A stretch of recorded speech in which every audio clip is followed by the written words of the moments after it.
हा नमस्कार. आमदार बांगर बोलतो. हा नमस्कार साहेब. नमस्कार. एक आदित्य माणिकराव सरकटे म्हणून पेशंट आहे माझ्याकडचा. हो हो हो हो हो. ते 3 लाखाचं मेडिकल आणि 2,85,000 रुपये तिचे फी फी मेडिकल म्हणजे हे झालंय, बिल झालंय. 1,80,000 रुपये जमा केले आणि बाकीचे पैसे राहिलेत. तर मला वाटतं आता 10 दिवसाचे म्हणजे 6 लाख रुपये डेंग्यूच्या पेशंटला किती पद योग्य हो? आता तुम्हाला माहित नाही त्याची कंडिशन. अहो कंडिशन कितीही खराब असू द्या ना, तिला काय अमृत पाजले का तुम्ही? 10 दिवसाचे 6 लाख रुपये कशाला म्हणतात? तुम्ही ना त्यांचा भाऊ डॉक्टर आहे. दादा मला सगळीच कल्पना आहे. माझा भाऊ MBBS MD आहे.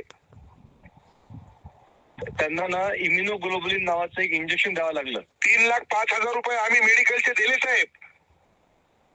नाही नाही, आपला गैरसमज होतोय. काही गैरसमज नाही, पूर्ण बिलिंग आहे माझ्याकडे. हॉस्पिटलचं बिल आहे ना, एकतर मी डॉक्टर एक काम करणार, तिथे ते ठरल्याप्रमाणे बिल. अरे कशाचा भरल्याप्रमाणे? अहो डॉक्टर साहेब आळ्या पडतील. आलं का लक्षात? असे गोरगरीब लोकांना लुटू नका. ह्याचं लुटणं कसं का म्हणणार? पेशंट चांगला झाला बरा. अरे पेशंट चांगला झाला तर पैसे घेण्याची काही पद्धत असती ना हो. हा जे ठरलं, आता तुम्हाला कल्पनाच नाही पेशंट किती सिरियस होता. तुम्ही अहो किती पेशंट वाटतं, नातेवाईकांनी मला बोलले ना, त्यांनी सांगावं की आम्ही लुटलंय किंवा आम्ही. अहो मी त्यांचा नातेवाईक आहे हो. माझ्या मतदारसंघातला पेशंट आहे तो. नाही मग तुम्ही मला अधिकाने फोन केलात की त्या पेशंट आपण दुसरीकडे शिफ्ट केलं असतं त्यांना.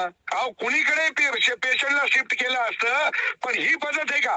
अहो ज्या वेळेस दुःखाची घटना येते ना, त्यावेळेस माणूस अंगावर सगळं. तुमचं म्हणणं काय? माझं म्हणणं एवढंच आहे की ते बाकीचे जे पैसे येतात ते घेऊ नका. बरं ठीक आहे, करा तेवढी मदत.